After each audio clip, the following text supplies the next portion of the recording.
Syifa Fauzia, Prodi Perbankan Syariah semester 6 UIN Sultan Maulana Hasanuddin Banten. Di sini saya akan menjawab pertanyaan pada kuis mata kuliah Manajemen Aset dan Liability. Nah, pertanyaan yang pertama yaitu jelaskan fokus ALMA menurut 3 orang ahli, kemudian berikan kesimpulan yang kalian pahami. Nah, ALMA atau Asset Liability Management adalah proses pengelolaan aset dan kewajiban atau liabilitas untuk mengelola risiko likuiditas, risiko suku bunga, dan risiko pasar.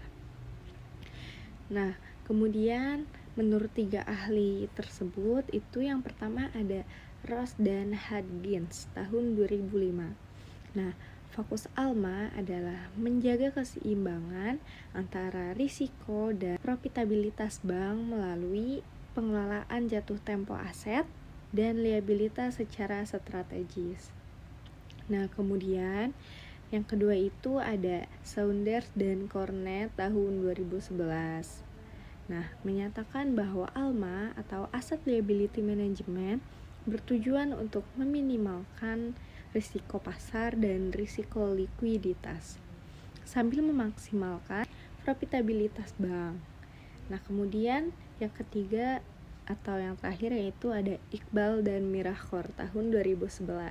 Dalam konteks perbankan syariah, ALMA atau Asset Liability Management juga harus memperhatikan prinsip-prinsip syariah seperti larangan riba, itu yang pertama, kemudian goror, itu yang kedua, dan maisir dalam pengelolaan aset dan kewajiban. Nah, kesimpulan yang saya pahami yaitu ALMA atau Asset Liability Management itu berfokus pada strategi pengelolaan keseimbangan antara aset dan liabilitas untuk memastikan likuiditas, kemudian stabilitas, kemudian keuangan, dan kepatuhan pada prinsip syariah. Nah, kemudian pertanyaan kedua yaitu jelaskan tercermin dalam hal apa sajakah kebijakan ALMA itu pada bank syariah. Nah, kebijakan ALMA pada bank syariah tercermin dalam yang pertama itu ada manajemen likuiditas ya. Bank syariah menjaga cadangan likuiditas dalam bentuk instrumen halal. Nah, seperti sukuk dan mudharabah interbank untuk memenuhi kebutuhan dana mendadak. Nah, yang kedua itu struktur pendanaan dan pembiayaan. Bank mengelola kesesuaian jatuh tempo antara sumber dana, misal tabungan wadiah dan deposito mudharabah, dengan penyaluran dana, misalnya pembiayaan murabahah, kemudian ijarah, agar tidak terjadi mismatch.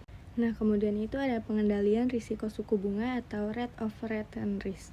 Karena bank syariah tidak menggunakan bunga, mereka mengelola risiko imbal hasil yang tidak pasti dengan diversifikasi portofolio dan sistem bagi hasil.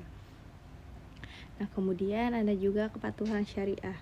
Setiap kebijakan dalam ALMA atau Asset Liability Management harus sesuai prinsip syariah yang diawasi oleh Dewan Pengawas Syariah atau DPS, termasuk dalam penempatan dana dan manajemen risiko. Sekian dari saya, kurang lebihnya mohon maaf. Wassalamualaikum warahmatullahi wabarakatuh.